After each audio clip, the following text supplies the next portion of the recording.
আসসালামু আলাইকুম।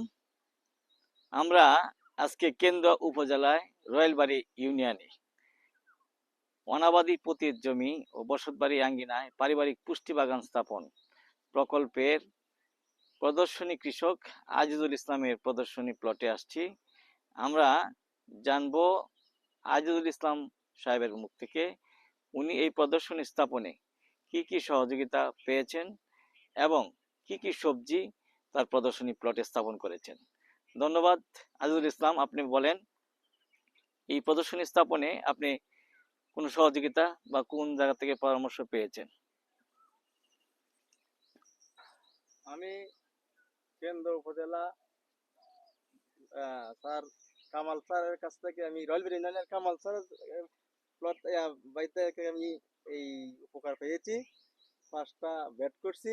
5টা বেডের মধ্যে আমি কিছু পারিবারিক সবজি আমার চাহিদা পূরণের জন্য করছি।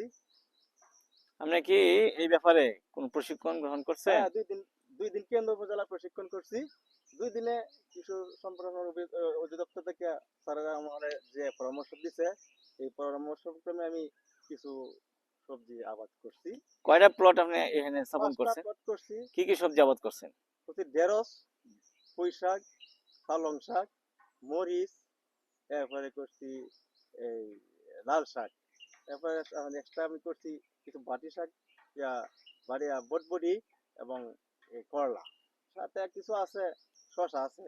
এই যে আপনি অনাবাদি পারিবারিক অনাবাদি জমিতে পারিবারিক পুষ্টি বাগান স্থাপন করলেন, আগামী দিনে আপনার কাছ থেকে এই গ্রামের যারা কৃষক এবং তাদের জন্য আপনি কি পরামর্শ আপনি আমার এটা বলবেন? দেখিয়া নতুন করে যখন করছি, দেখিয়া ওনারা আমার কাছে বলে যে এটা কি করবা। আমি তো বলি যে এই পরামর্শ আমাকে কৃষক অফিসাররা দিছে, এই পরামর্শ পরে তোমরাও করো। তোমরা পারিবারিক জন্য চাহিদা পূরণ হবে এবং আমিও বিষমুক্ত খাবার যাতে আমরা খাইতে পারি, নিজের ফ্যামিলি যাতে খাইতে পারে। আমরা বাজার থেকে আপাতত কিনে আনতে নিয়ে যাতে নিজেই চাহিদা পূরণ করতে পারে। ধন্যবাদ জনাব আজিজুল ইসলাম সাহেব। আমি আপনার মাধ্যমে এই কৃষি সম্প্রসারণ আর কিছু অধিদপ্তরে কিছু কাজ বাকিও আছে, আমার বেড়া দেওয়া বাকি আছে আর কিছু। এই পরে পরবর্তীতে আস্তে আস্তে আস্তে আস্তে ধাপে ধাপে আমি করবো আর কি।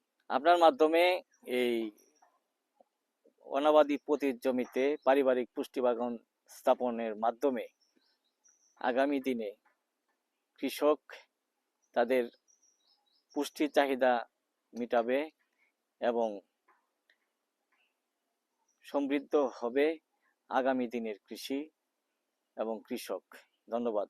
আসসালামু আলাইকুম।